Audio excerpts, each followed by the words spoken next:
คุณผู้ชมคะรายงานสภาพฟ้าฝนกันมาได้ต่อเนื่องนะคะเช้าวันนี้ตี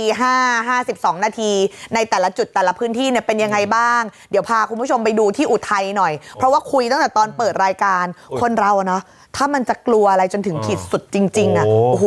มันน้อยครั้งค่ะที่มันจะเกิดขึ้นแต่ว่าเหตุการณ์เนี้ยเงยหน้าขึ้นไปแล้วหลังคาบ้านตัวเองอ่ะไปแล้ว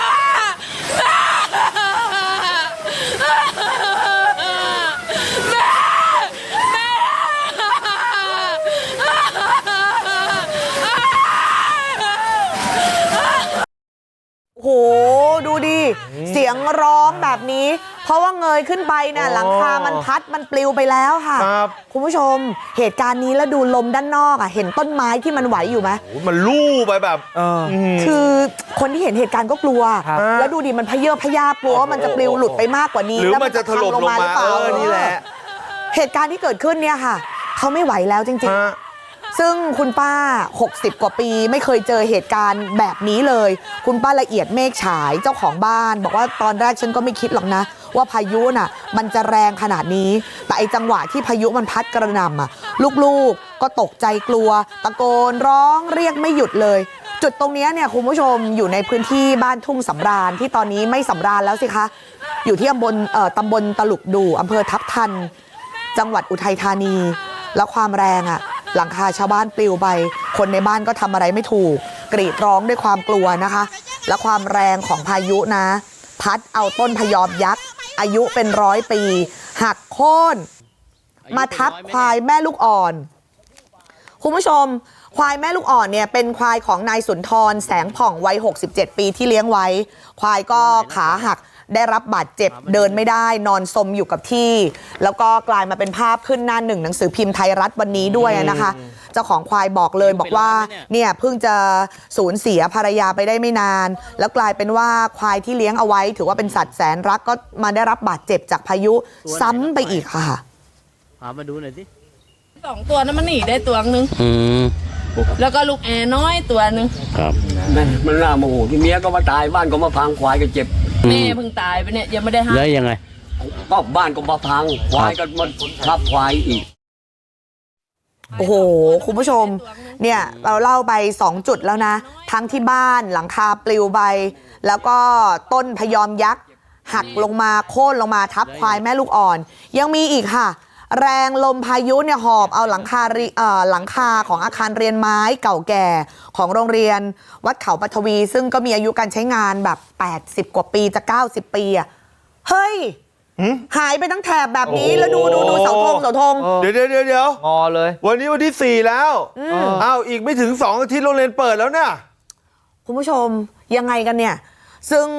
ระบบไฟฟ้าโซลาร์เซลล์ขนาด5 กิโลวัตต์ที่เพิ่งได้รับการสนับสนุนงบมาเมื่อปีที่แล้วยังใช้งานได้ไม่เท่าไหร่เองเป็นแหล่งพลังงานหลักของโรงเรียนอ่ะก็ดูดิอยู่ในสภาพแบบนี้อะค่ะมันปลิวมามันยับมาแบบนี้เลยหลายพื้นที่นะคะส่งข้อความมาบอกมาคุยกันได้แลกเปลี่ยนกันได้นะคะรายงานสถานการณ์กันเข้ามาค่ะเดือดร้อนกันเยอะเลยนะครับที่ชัยภูมิเองก็เห็นว่าวงดนตรีหมอลำก็เดือดร้อนที่กำแพงเพชรเองบ้านหลังนี้ก็เกือบจะไม่รอดครับเพราะว่าแรงลมแรงฝนคือมันพัดมาจนกระจกเนี่ยมันพะเยิบก็พยายามที่จะดันเอาไว้ดันเอาเก้าอี้มาดันเอาเก้าอี้ดันแล้วมันไม่อยู่ฮะมันเริ่มจะล่วงลงมาแล้วหลังจากนั้นเกิดอะไรขึ้นเอาไปดูครับ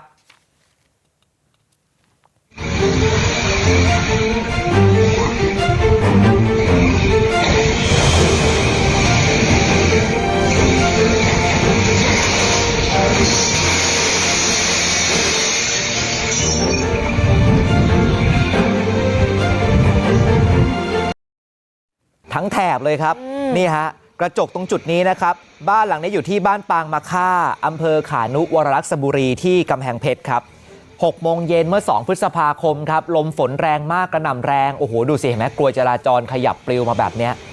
พี่ผู้ชายคนนี้ก็พยายามเอาโต๊ะเอาเก้าอี้ไปดันไว้อ่ะนี่ฮะเริ่มเห็นสัญญาณไม่ดีแล้วมั้งโอ้ยตอนแรกจะเอามือจับครับไม่ไหวครับถอยดีกว่ากระจกทั้งแผงเลยอ่ะร่วงลงมาแตกละเอียดแบบที่เห็นนี้นะครับโชคดีว่าคนยังปลอดภัยนะ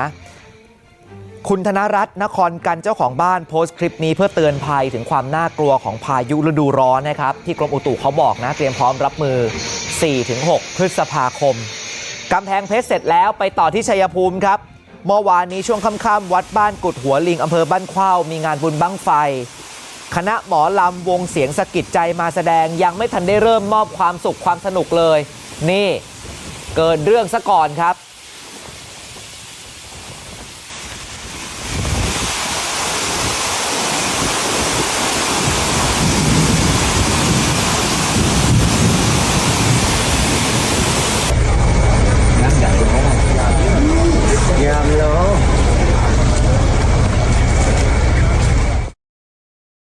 ยังไม่ทันเริ่มแสดงครับเสียหายซะแล้วโครงเหล็กแสงสีเสียงเวทีตระเตรียมเป็นอย่างดีครับเสียหายในพริบตา